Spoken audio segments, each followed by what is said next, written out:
दोस्तों कहते हैं कि पैसा हर खुशी खरीद सकता है। लोग पूरी ज़िंदगी मेहनत इसलिए करते हैं कि उनके पास नाम हो, शोहरत हो, दौलत हो और एक ऐसा जीवन हो जिसे देखकर लोग कहे कि इंसान सफल हो गया। लेकिन इतिहास गवाह है कि जब किसी रिश्ते में भरोसा ख़त्म हो जाता है तब करोड़ों की दौलत भी इंसान की जान नहीं बचा पाती। तो दोस्तों आज की कहानी भी कुछ ऐसे ही है। एक ऐसे युवक की जिसके पास लगभग 600 करोड़ रुपए की संपत्ति थी, विदेश से पढ़ाई करके अपने घर लौटा था, अपना सफल कारोबार संभाल रहा था, परिवार में मान मर्यादा इज्जत थी, समाज में सम्मान था और आने वाले समय के लिए बड़े बड़े सपने थे। दूसरी तरफ एक लड़की जिसकी ज़िंदगी में पहले से कोई और मौजूद था, लेकिन उसने सच छिपा कर एक ऐसे रिश्ते के लिए हाँ कह दी जिसका अंजाम किसी ने सपने में भी नहीं सोचा था। शादी की तैयारियां इतनी भव्य थी कि लोग कहते थे कि ऐसी शादी शायद ही कभी देखने को मिले। राजस्थान का करोड़ों रुपए का महल बुक हो चुका था और मेहमानों के लिए प्राइवेट विमान तक की व्यवस्था कर दी गई थी। लेकिन जिस शादी की चर्चा उसकी जान के लिए होनी थी, उसी शादी की चर्चा दूल्हे की मौत के लिए होने लगी। तो दोस्तों आखिर ऐसा क्या हुआ कि अपने ही मंगेतर पर हत्या की साजिश रचने का आरोप लगा? क्या यह सब पहले से तय था या फिर हालात धीरे धीरे यहाँ तक पहुँचे? आज की इस पूरी कहानी में हम शुरुआत से अंत तक हर उस कड़ी को समझेंगे जिसने एक खुशहाल परिवार को बर्बाद कर दिया। अगर आप भी दोस्तों पहली बार हमारे चैनल सच्ची घटना पर आए हैं तो चैनल को आप लोग सब्सक्राइब जरूर कर लीजिए, क्योंकि दोस्तों यहाँ हम सिर्फ एक ऐसी घटना लेकर आते हैं जो समाज को सोचने पर मजबूर कर देती है। दोस्तों कहानी की शुरुआत साल 2026 की शुरुआत से मानी जाती है। उस समय सिया गोयल अपने परिवार के साथ एक शादी समारोह में शामिल होने गोवा गई थी। उसी समारोह में एक प्रतिष्ठित कारोबारी परिवार के लोगों की नज़र पहली बार सिया पर पड़ी। पहली मुलाकात में ही उन्हें लगा कि यह लड़की उनके परिवार की बहू बन सकती है। उन्होंने वहां मौजूद लोगों से सिया और उसके परिवार के बारे में जानकारी लेनी शुरू कर दी। हालांकि उस समय जवाब मिला कि लड़की अभी काफ़ी छोटी है और परिवार फिलहाल शादी के बारे में नहीं सोच रहा है। बात वहीं दोस्तों ख़त्म हो गई। लेकिन कुछ महीनों में एक दूसरे समारोह में वही लोग दोबारा सिया से मिले। इस बार जो है उन्होंने फैसला कर लिया कि चाहे जो हो इस रिश्ते की बात आगे बढ़ानी ही है।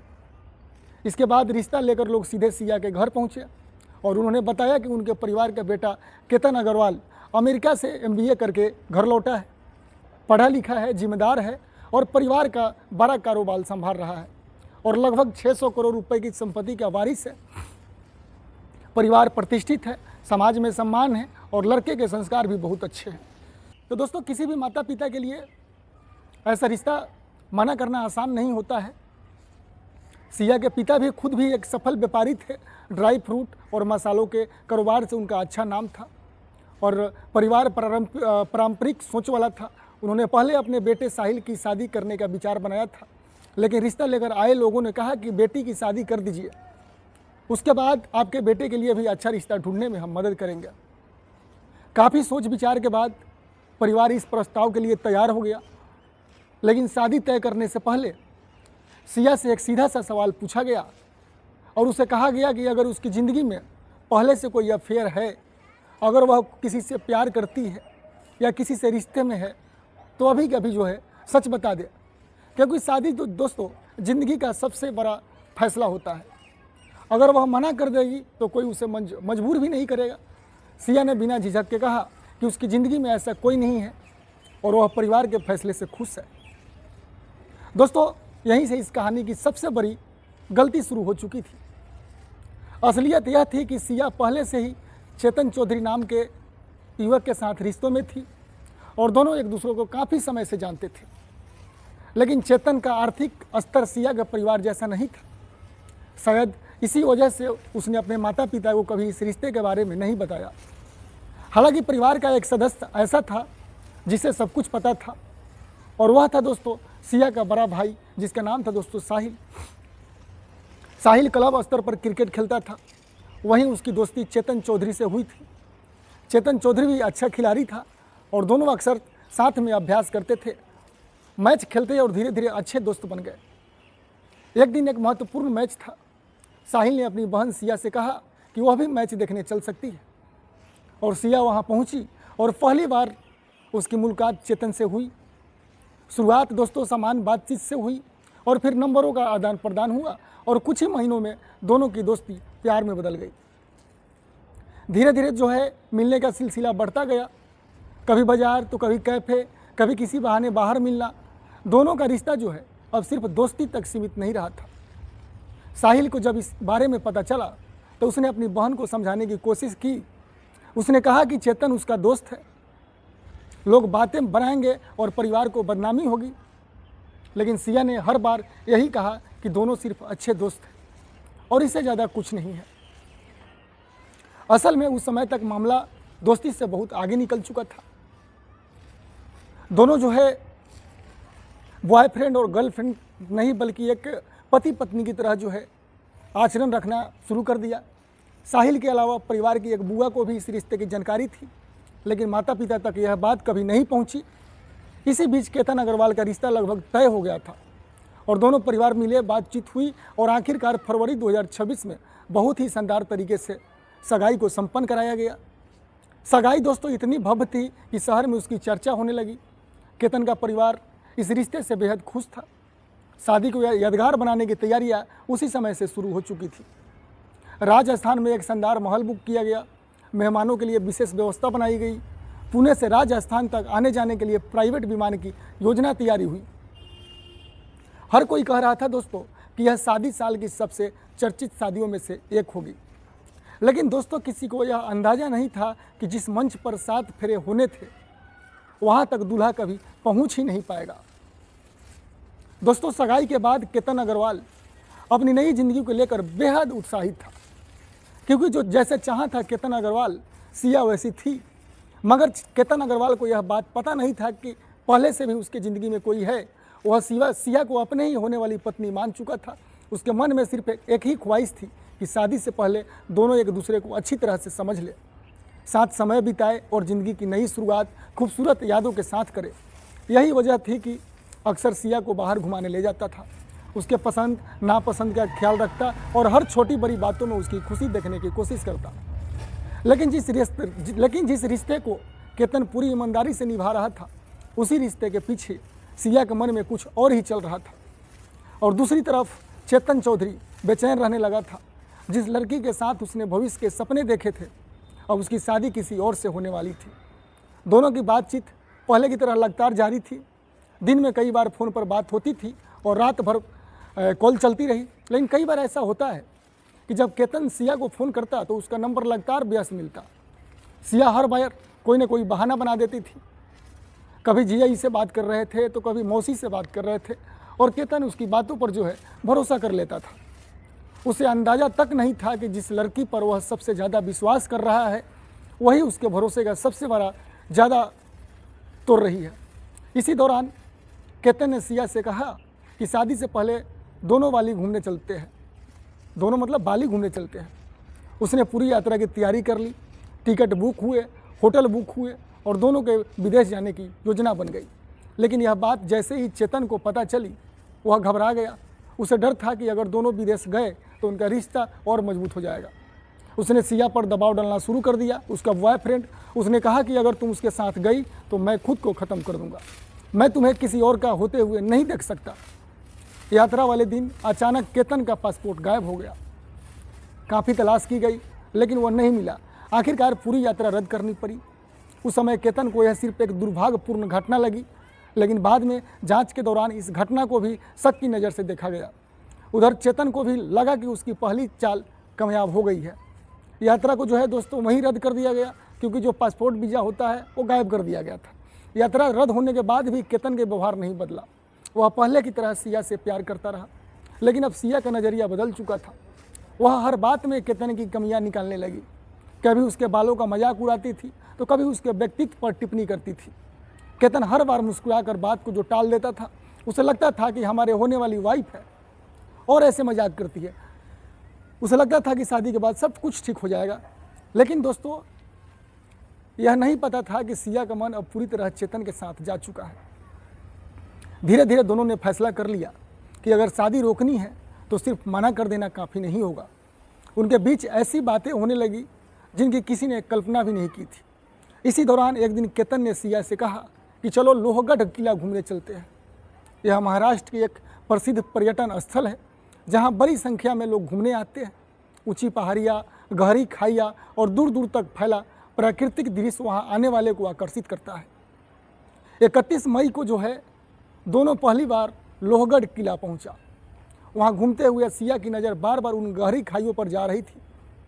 उसने देखा कि कुछ जगहों पर सुरक्षा रेलिंग मजबूत नहीं, नीचे सैकड़ों फीट गहरी खाई थी। अगर कोई वहाँ से गिर जाए तो उसके बचने की संभावना लगभग खत्म हो जाती है। और उसी समय उसके मन में एक खतरनाक विचार आया। घर लौटने के बाद उसने यह बात चेतन को बताई। दोनों ने देर रात तक फ़ोन पर बात किया। सिया ने कहा कि अगर किसी तरह केतन वहाँ से नीचे गिर जाए तो सब कुछ हादसा लगेगा। चेतन ने भी इस योजना को सही बनाया और इस योजना को जो है पूरा जो है प्रभावित करा, लेकिन उसने साफ कहा कि वह खुद सामने नहीं आएगा क्योंकि मोबाइल लोकेशन, सीसीटीवी और गवाह उसे फंसा सकते हैं। उसने सिया से कहा कि यह काम तुम्हें अकेले करना होगा। कुछ दिनों बाद सिया ने फिर केतन से कहा कि उसको दोबारा जो है लोहगढ़ किला घूमने जाना है। केतन ने पहले मना कर दिया। उसने कहा कि अभी कुछ दिन पहले ही तो वहाँ गए थे, लेकिन सिया लगातार जिद पर अड़ी रही और जिद करने लग गए। आखिरकार केतन मान गया। दोनों फिर वहाँ पहुँचे। उस दिन भी मौका मिला, लेकिन आसपास काफ़ी लोग मौजूद थे। सिया हिम्मत नहीं जुटा सकी और दोनों वापस लौट आए। इसके बाद भी उसने हार नहीं मानी दोस्तों। उसने फिर से किले पर चलने की जिद शुरू कर दी। केतन के माता पिता को भी यह बात अजीब सी लगने लगी कि आखिर बार बार उसी जगह पर क्यों जाना है, लेकिन केतन ने भी कभी शक नहीं किया। उसने सोचा कि शायद सिया को वह जगह ज़्यादा पसंद आ गई होगी। 14 जून को दोनों एक बार फिर लोहगढ़ पहुँचे उस किले पर। इस बार वे एक अपेक्षाकृत सुनसान हिस्से में पहुँचे। जब केतन नीचे घाटी का दृश्य देख रहा था तभी सिया ने उसे पीछे से धक्का देने की कोशिश की, लेकिन धक्का इतना जोरदार नहीं था कि वह सीधे नीचे गिर जाए। केतन नीचे की तरफ फिसला जरूर, लेकिन रास्ते में एक पेड़ की शाखा पकड़कर रुक गया। किसी तरह उसने खुद को संभाल लिया। घबराकर उसने ऊपर देखा और पूछा, सिया तुमने ऐसा क्यों किया? सिया ने बड़े ही सिंपल जवाब दिया कि बाबू वहाँ सांप था, अगर मैं आपको धक्का नहीं देती तो सांप आपको काट लेता। जब सांप आपको काट लेता तो मैं क्या जिंदा रह पाती? भोला भाला केतन उसकी बात पर विश्वास कर बैठा। सिया ने हाथ पकड़कर उसे ऊपर खींच लिया और दोनों वहाँ से लौट आए।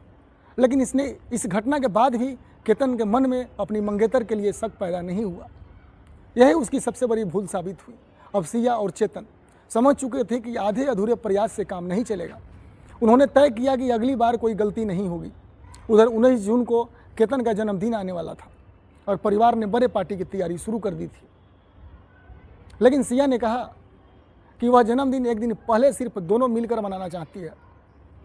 उसने केतन को फिर उसी लोहगढ़ किले पर चलने के लिए मना लिया क्योंकि उस दिन उसका बर्थडे था। केतन ने बिना किसी संदेह के उसकी बात मान ली।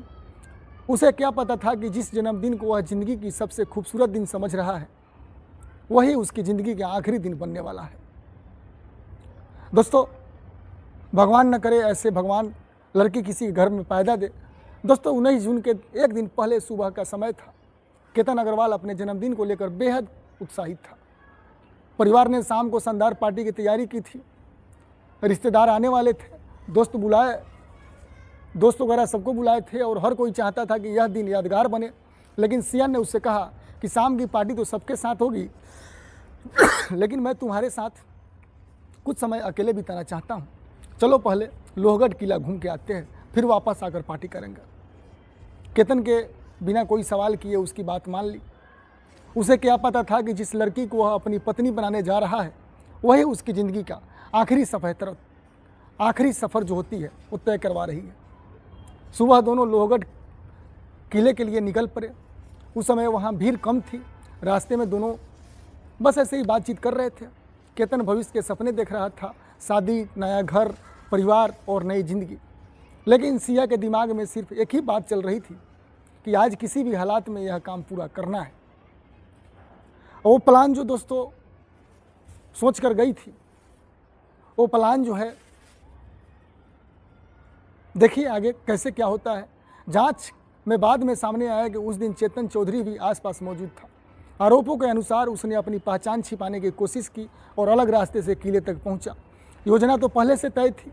सिया केतन को उसी खतरनाक जगह तक ले गई जहां से पहले भी धक्का देने की कोशिश की गई थी। कुछ देर बाद जब केतन घाटी की तरफ देखकर प्राकृतिक दृश्य का आनंद ले रहा था, तभी पीछे से अचानक जोरदार धक्का लगा। इस बार हमला पहले से ज़्यादा ताकत से किया गया। केतन संभल नहीं सका और वह सीधे गहरी खाई की तरफ गिर गया। सैकड़ों फीट नीचे चट्टानों से टकराने के कारण उसकी मौके पर ही दोस्तों चेतन अग्रवाल की मौत हो गई। घटना के तुरंत बाद सिया ने जोर जोर से मदद के लिए चिल्लाना शुरू किया। आसपास मौजूद सुरक्षाकर्मी और अन्य लोग वहां तक पहुंचे और इस घटना को लेकर के पुलिस को भी सूचना दी गई और बचाव दल नीचे उतरा, लेकिन तब तक बहुत देर हो चुकी थी और केतन अग्रवाल की वही मौत हो चुकी थी। शुरुआत में मामला दोस्तों हादसा लग रहा था, लेकिन जब पुलिस ने सिया से पूछताछ की तो उसके जवाब बार बार बदल रहे थे। दूसरी तरफ केतन के परिवार को भी कई बातें अजीब लगी। उन्हें याद आया कि सिया बार बार उसी किले पर जाने की जिद करती थी और पहले भी कई बार वहां जा चुकी थी। परिवार ने पुलिस से निष्पक्ष जांच की मांग की क्योंकि उसके गार्जियन को भी शक था। इसके बाद जांच का दायरा बढ़ाया गया। पुलिस ने किले के आसपास लगे सीसीटीवी कैमरों की फुटेज देखी, मोबाइल कॉल रिकॉर्ड और लोकेशन की जांच की। इन चीज़ों के आधार पर पुलिस की नज़र चेतन चौधरी पर गई। पूछताछ आगे बढ़ी और फिर सिया तथा चेतन दोनों को हिरासत में लिया गया। दोस्तों पुलिस का आरोप था कि दोनों लगातार संपर्क में थे और हत्या की साजिश पहले से बनाई गई थी। जांच एजेंसियों ने डिजिटल सबूत, कॉल रिकॉर्ड, घटनास्थल की परिस्थितियों और अन्य साक्ष्यों के आधार पर अपनी कार्रवाई आगे बढ़ाई। मामला अदालत तक पहुंचा जहां दोनों पक्षों की दलीलें रखी जानी थी। केतन का पिता का बयान बेहद भावुक था। उन्होंने कहा कि अगर उनकी होने वाली बहू शादी नहीं करना चाहती थी तो सिर्फ एक बार साफ साफ मुझे मना कर देती, रिश्ता उसी दिन ख़त्म कर दिया जाता, किसी को जान लेने की ज़रूरत ही नहीं थी। उनका कहना था कि उनका बेटा किसी पर दबाव डालने वाला इंसान नहीं था। दोस्तों इस मामले में अंतिम फैसला अदालत करेगी।